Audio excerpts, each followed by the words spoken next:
Okay, I hope that was good. I hope that got you excited a little bit about borrowing money. And again, you just need to be aware that there's going to be a cost associated with this.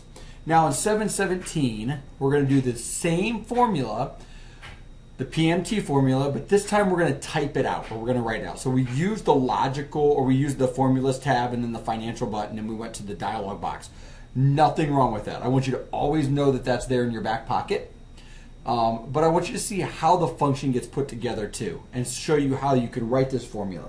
So this time, we're going to just make a small little change, and instead of making the payment at the beginning of the month, we're going to make it at the end of the month. So remember, beginning of the month is going to be type 1, and end of the month is going to be type 0. So I'll walk you through this step. We're going to look at the screen tips that come with writing a formula, and you'll be a master at this, just like you are when you go to the formulas tab. So I asked the obvious question, how do we start all formulas? Answer that question in your head before you start to move on. You better be answering the equal sign at this point in time. Now, does anybody remember what the payment function keys are? It's P, M, and there it is, T. It shows up for me. It says, look, it even gives me a hint that says it calculates the payment for a loan based on a constant payment over a constant interest rate. So neither change. We pay monthly and we pay the same interest rate every time. So I'm going to put the T in there to go ahead and finalize that. We open up the left parenthesis. Whoops. And now we have, you'll see in parentheses, bold, the first one is the rate. Do you remember where the rate comes from? Yeah, correct. The rate comes from cell C10. So we click on cell C10, but do you remember the trick? We have to do what? We have to divide by 12. All right, that seems to be a very common mistake when students will forget to do that. All right, now how do we separate our arguments? And you'll see it's right down there in the screen tip, and it shows it's a comma. So we go ahead and put a comma, automatically jumps to the next screen tip, which is the NPER, the number of payments over the course of the life of the loan. In this case, it's 48, coming from cell C8. And again, we put a comma, and we add the present value. And if you remember, the present value is going to be $20,000. Right, that's coming from cell C9. And then we have some square brackets, FV and type. What this means is they're not necessarily required. Okay, that's why they're in brackets. All right, if you don't key a value, Excel's going to assume it's 0. So by default, Excel's going to assume the future value is 0. Do remember that we want the future value to indeed be 0. So we'll go ahead and type the 0 in. We don't want to have any money owed when we're done making 4 years worth of payments. All right, and then we're going to put a comma again one last time to go to the type, and it gives us this little screen tip. 0 is the end of the month, 1 is the beginning of the period. What's the difference? I'm going to explain the difference. The bank will continue to charge interest for the period itself. So day 1 to day 31 in March, that's 30 more days the bank can charge you interest. That's why most people, when they go to get a loan, will ask for a early monthly payment in the first week or so of that pay period, okay?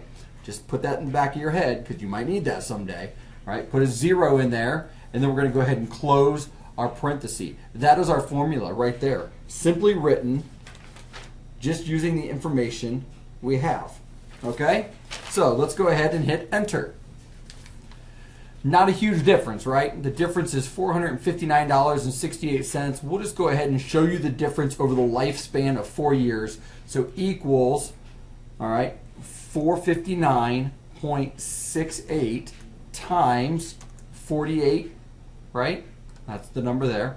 And we'll hit enter. And you'll see it really isn't a ton. It's about $90. But wouldn't you just like to tell the bank, hey, let's take payment at the beginning of the month instead of the end of the month? And that one short sentence saves you $90? Seems like a no-brainer to me. So let's go ahead and play around with this a little bit. Let's see what kind of car you could really afford, or use this to determine how much is that car really going to cost. So let's go ahead and just change it to 5 years, right? 5 years. Instead of 4. Now what I want you to really notice is the difference over here. All right, take a look at these numbers now. You borrow for just one more year, now you're paying almost $5,000 more in interest. Isn't that crazy? All right, a lot of people will get 5 and even sometimes a 6-year automobile loan. If you get a 6-year loan at $20,000, you realize you're paying 32. You're paying 33. $33,000. You're paying $13,000 more over 6 years than the amount of the vehicle itself. And you know what the vehicle is going to be worth after 6 years? Not much. Not much at all. I don't care what kind of vehicle you own, okay? So we talk a lot about depreciation and how vehicles will lose value. That's called depreciation. We're going to get to that in a moment. I'm telling you folks, it's really critical. If you can afford and you can make it happen to get a car without a car payment, and it sounds crazy because everybody does it, not everybody. You need to understand there are ways around this. So please take this very seriously. As I mentioned, I'm trying to teach you the best I can without being there in person and answering questions. I will take any questions you have in regards to this kind of information right here. Just fire them my way. In the meantime, play around a little bit. Now, I like to end this with like a little precursor. Currently, interest rates are pretty low for houses. All right? They're under 3% for a lot of people. So let's go see what a house is going to cost you. All right? This is always a nice thing to look at. So let's go 2.9%. It's a pretty good rate right now. Okay, so I'm going to change the rate, and I'm going to go to, there are really 3 kind of popular mortgage lengths: 30-year, 20-year, and 15. I'm going to show you all 3 of them really quickly so you can see what happens. So let's go to a 30-year mortgage. Holy cow, that's 360 payments. That's a little daunting if you ask me. All right. And then let's say you buy a $250,000 home. It's a pretty nice house. You're going to have a mortgage payment of $1,038.07 for 360 monthly payments. That's a lot of money. Now, let's talk about how much that is going to be over the lifespan of a house. Again, so we're just going to go right over here and we're going to do equals 1038.07, your monthly payment, times 360 payments. To borrow that kind of money